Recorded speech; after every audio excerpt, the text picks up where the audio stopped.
Alright guys, welcome back to 9.5 part 2. In the previous video, we introduced the exponential function with base e, and we mentioned that any logarithm with base e, we call that natural log, and now we're going to get into what that graph look like in terms of picture, in terms of domain range, and how it's affect when we start shifting that graph, and understand how to get a quick behavior changes versus create an export table. I think in the homework on my math lab, you do need to use your calculator to get a few points plotted before you draw the general graph.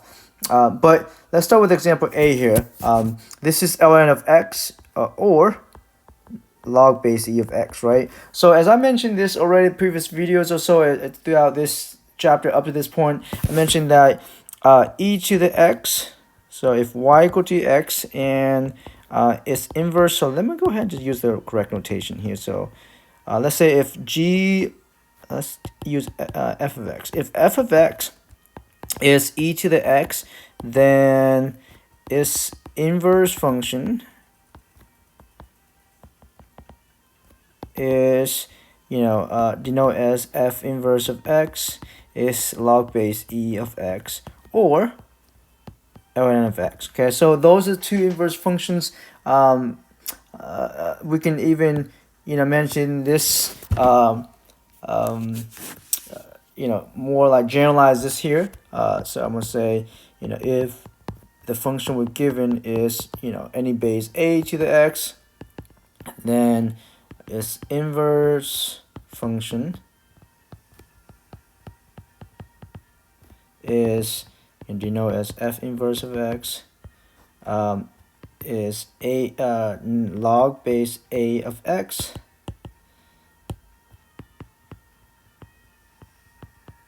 And as far as inverse functions and how do we graph that is, the one thing we want to use mainly when we graph these inverse functions are the x and y coordinate change. So another note, right? So to graph inverse functions, we interchange the x and y coordinates. And why is that? Well, let's say if we have a f function takes x to y, then the inverse should take y back to x, right? So that's what we meant by interchanging the x and y coordinates, is that that's what the inverse function does. It takes b back to a or y back to x. So when we plot the graph, the intuitive way to kind of quickly get a picture of the graph is interchange x and y if we already know the original graph, and that's what we're going to use in this case here. We are going to use e to the x graph, and then from there we can get a graph of natural log of x, or we can actually use the calculator and plug in a bunch of x value and crank out the numbers. But we don't have to do that because we already know what e to the x look like from the previous video here. Okay, so I'm gonna go ahead and squash that out. I'm gonna go over here and I'm gonna show you guys how to do that. Okay, so to graph ln of x, we use e to the x. Okay, so we know with this example there we have three order pairs that we already use, right?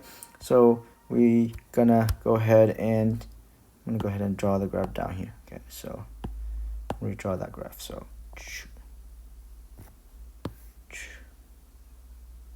okay, so we had 3 points earlier. I think it was 1 here. So negative 1, 1, 1, 2, 3. I think it was 1 point right here, and then 1 point right there, and then another point at 2 point something, somewhere up there. I believe the coordinates. So that I think in red, we have 0, 1, right? So 0, 1, and then 1, 2.72, and then negative 1, 0.367. So these are the coordinates for the e to the x. Okay, so I'm gonna go ahead and sketch that. Okay, so that's e to the x. Okay, now to get its inverse graph, which is natural log of x, all right, we're gonna go ahead and interchange these coordinates. Now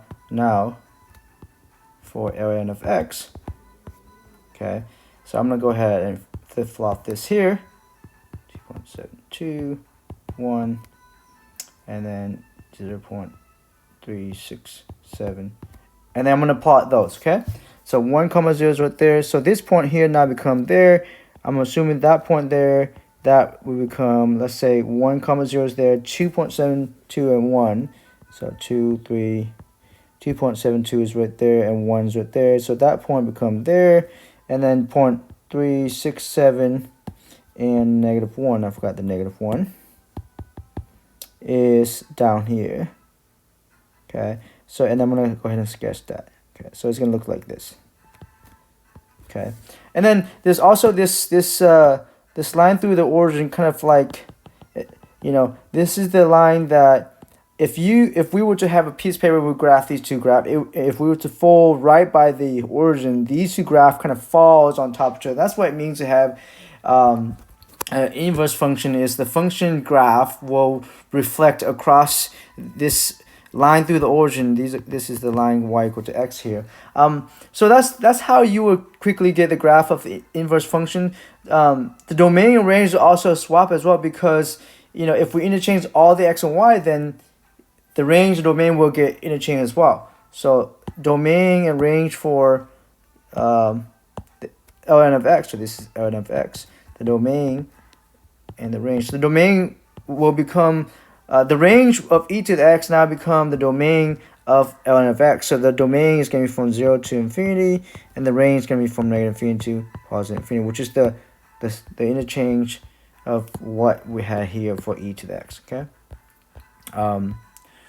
So that's the graph of natural log of x, is this graph here, and here's the domain and range. Okay, and then I guess I should mention this as well. The horizontal asymptote, which is for e to the x, okay, now becomes the vertical asymptote. Okay, and I'll show you guys that in the next example there.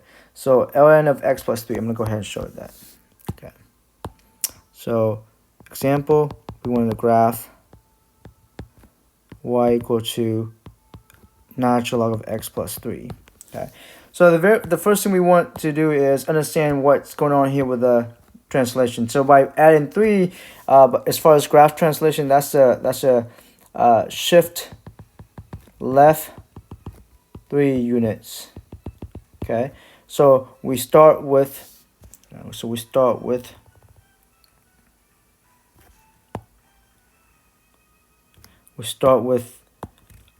ln of x. So ln of x was this graph here, the one that we just did above. So this is ln of x, and this is the 1, 0, right? And then we have the vertical asymptotes here, right? That's the vertical asymptotes. So vertical asymptote is at x equals 0, which is this right here, x equals 0. So this is the line right here, right? So now we're gonna go ahead and shift that graph ln of x 3 units to the left. I'm gonna draw that in purple. Okay, so 3 units to the left, right, that way. So this point will go 1, 2, 3. So 1, 2, so at -2. So this point here will jump to the left 3 units. So 1, 2, 3. So now we come this point there, and then this vertical asymptotes here will get shift 3 units to the left as well. Okay, so it's gonna be at -3.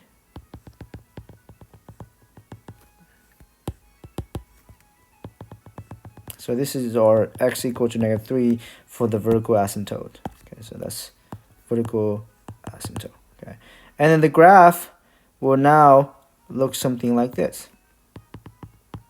Okay, so that's ln of x plus 3. Okay, it's this graph right here. It has to go to this x-intercept there, which is -2 and 0. Okay, so that's just a quick sketch of these graphs.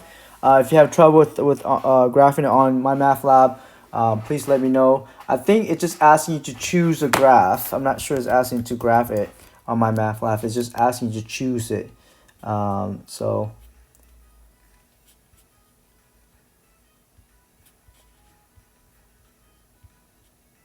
Yeah, and then you just do the domain ring. So let me know if you need help on Zoom. I can do this in person, so on Viva Zoom, so that way you can get hang of it.